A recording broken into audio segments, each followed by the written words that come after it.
कलियुगातील माणसाला त्याचा रस्ता चुकवण्याकरता फार काही वेगळ्या गोष्टी नाहीत महाराज, अगदी सरळ गोष्टी आहेत. दुसऱ्याचं धन आणि दुसऱ्याची स्त्री, कितीही मोठा माणूस असू द्या, त्याचा विनाश केल्याशिवाय राहत नाही. विनाशच करते महाराज. म्हणून वारकरी संप्रदायाचे सिद्धांत इतके गोड आहेत महाराज.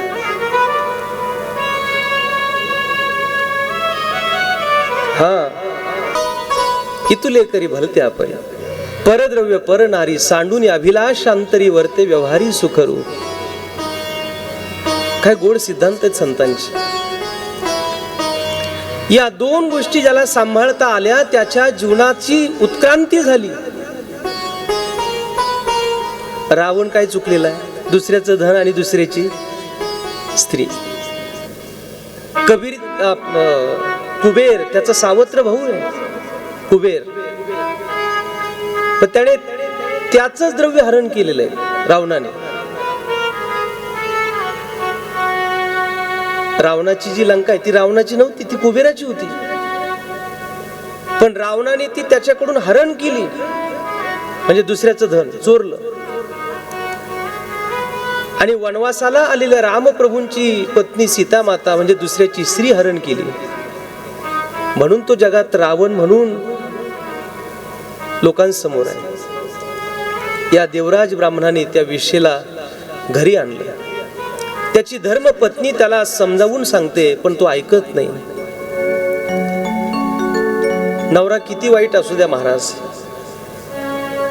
प्रत्येक घरातली माऊली वेळोवेळेला त्याला समजावत असते, अहो हे असं वागू नका, तुम्ही असं वाईट खाऊ नका, वाईट पिऊ नका, याच्याने आपल्या घराची राख रांगोळी होईल, गावात तुम्हाला मान नाही, गावात लोक चांगलं बोलणार नाहीत, लोक आपल्यावर तोंडावर थुंकतील, आपली इज्जत प्रतिष्ठा धुळीला जाईल. कोणती माय सांगत नाही महाराज. भारतीय संस्कृतीतली ही जी माऊली आहे ना, ही आपल्या नवऱ्याला सुधारण्याकरता वेळोवेळेला सावध करते. पण ट्रॅक चुकलेली जी माणसं असतात ना महाराज, रस्ता भरकटलेली जी माणसं असतात, ते कोणाचंच ऐकत नाही तर बायकोचं काय ऐकते. ते बायकोला म्हणतात, तू माझी बायको का तू माझा नवरा आहे, मला समजावून सांगते. ऐकत नाहीत. माय माऊली चांगलं सांगत होती, पण देवराज ब्राह्मण कोणाचं ऐकायला तयार नाही. आणि त्या परस्त्रीच्या सहवासात आलेला हा देवराज अनेक पाप कर्मात रत झाला. पाहता पाहता पापाचा ढिगारा साचला. एके दिवशी त्याचे मायबाप आणि त्याची धर्मपत्नी झोपलेले असताना त्याला वाटलं की हे सारखं मायबाप आणि पत्नी मला सांगतात हे करू नको ते करू नको, माझ्या कुकर्मात मला आडवी येतात, मग यांचा काटा काढला पाहिजे. लक्षात ठेवा, आपल्या पापापासून परावृत्त करणारी माणसं आपल्या जवळ असली पाहिजेत. आणि ती लोक जर आपल्याला पापापासून परावृत्त करत असतील तर ते आपले खरे जवळचे आहेत, मित्र आहेत, ते शत्रू नाहीत आपल्या. पण मायबाप आणि धर्मपत्नी सुद्धा माझे शत्रू आहेत असं त्याला वाटलं. आणि एके दिवशी रात्री झोपेत असताना त्याने आपल्या मायबापाला आणि धर्मपत्नीला ठार केलं. झालेल्या घटनेचा एक किंचितही त्याला कुठलाही पश्चाताप नाही. आणि आता निवांतपणे त्याने त्या वेश्येसोबत राहणं पसंत केलं. पण शेवटी ती वेश्याच आहे महाराज. माऊली म्हणतात, जैसे वेश्या भोगे कवडावेचे, मग दार ही चेपू नये तियेचे, तैसे लाजीरवाणे दीक्षिताचे काय सांगू. स्वर्गाचा राजा इंद्राची अवस्था सांगताना माऊली म्हणतात, जोपर्यंत तुमच्या खिशात पैसा आहे तोपर्यंत वेश्या तुमच्या घरात आहे. ज्या दिवशी तुमच्या खिशातला पैसा संपला त्या दिवशी ती दाराला सुद्धा हात लावू देत नाही. पाप करू लागला, लोकांना लुटू लागला, लोकांकडून पैसा उरबडून आणायचा आणि त्या वेश्येला द्यायचा.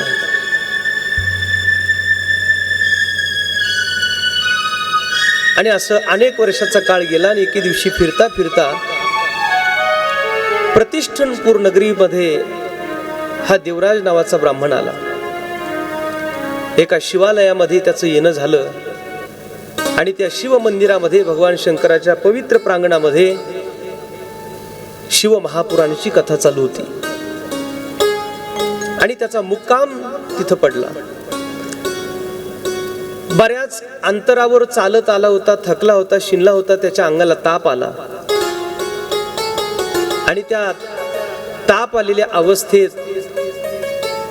नकळत त्याच्या कानावर भगवान शंकराची कथा पडली आणि शिवशंकराची कथा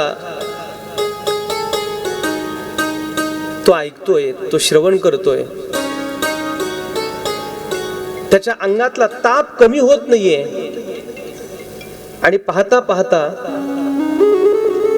1 महिनाभर त्याला त्या शिवालयात थांबणं झालं आणि या शिवपुराणाची कथा 1 महिनाभर त्याच्या कानावर पडली. शेवटी सत्संग हा सत्संग असतो आणि सत्संग माणसाला कधी परिवर्तित करील काही सांगता येणार नाही महाराज. माणसाच्या विवेकाला तयार करण्याकरता सत्संगच लागतो. बिनु सत्संग विवेक न होय, बिनु सत्संग विवेक न होय. राम कृपा बिनु सुलभन सोय, राम कृपा बिनु सुलभन सोय. श्री राम जय राम जय जय राम, श्री राम जय राम जय जय राम. बिनु सत्संग विवेक न होय. सत्संगतीत गेल्याशिवाय माणसाची बुद्धी स्थिर होत नाही, विवेक जागा होत नाही महाराज. कितीतरी पाप केलेले लोक, चुकलेले लोक, दोषाचरण केलेले लोक सहज भगवान बाबांच्या सहवासात आले, भीमसे बाबांच्या सहवासात आले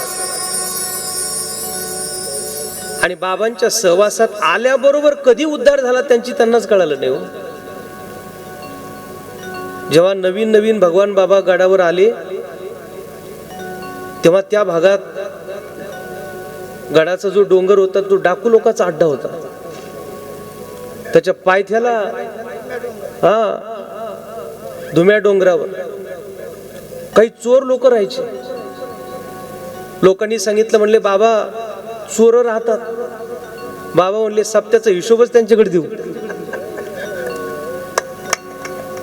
आता चोराला सप्त्याचा हिशोब दिल्यावर काय ताकद आहे त्याची, त्याच्यात काही हिशोबात गोंधळ करायची. काय दिव्य लीला असतील महाराज या संतांच्या.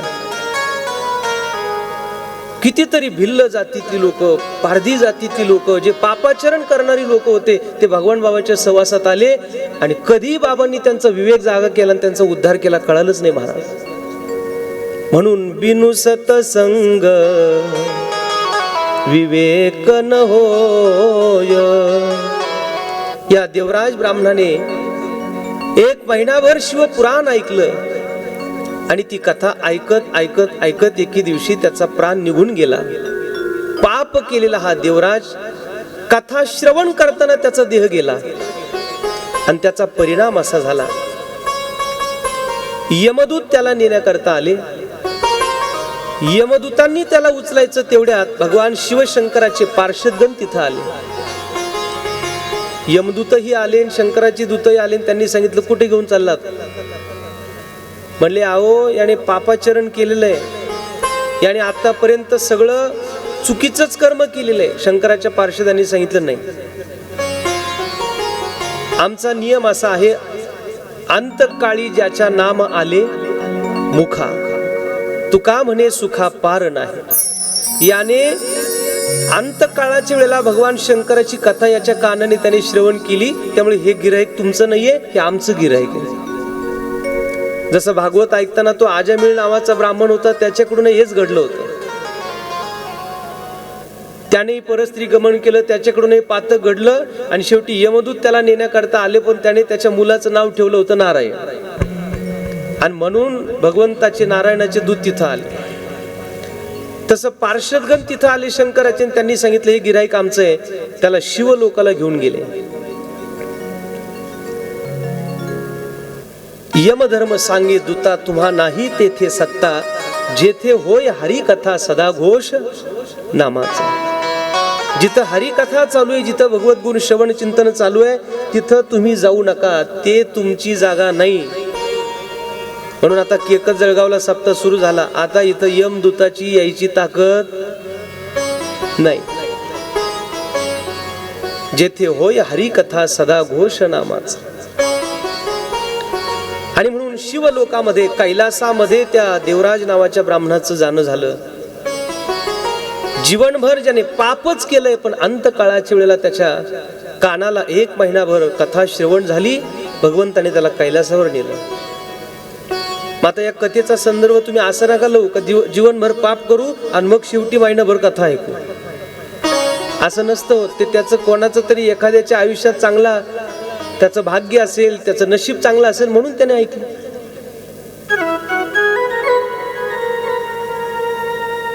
जीवनभर अभ्यास करावा लागतो, तेव्हा भगवंताची कथा श्रवण होत असते, तेव्हा मुखात नाम येत असतं. मुलाला वर्षभर अभ्यास करावा लागतो, तेव्हा पेपर चांगला लिहिता येतो. तसं आयुष्यभर चांगल्या विचाराचा अभ्यास करा, चांगल्या ग्रंथाचा अभ्यास करा, सत्कर्माचा अभ्यास करा, तेव्हा शेवट चांगला होत असतो.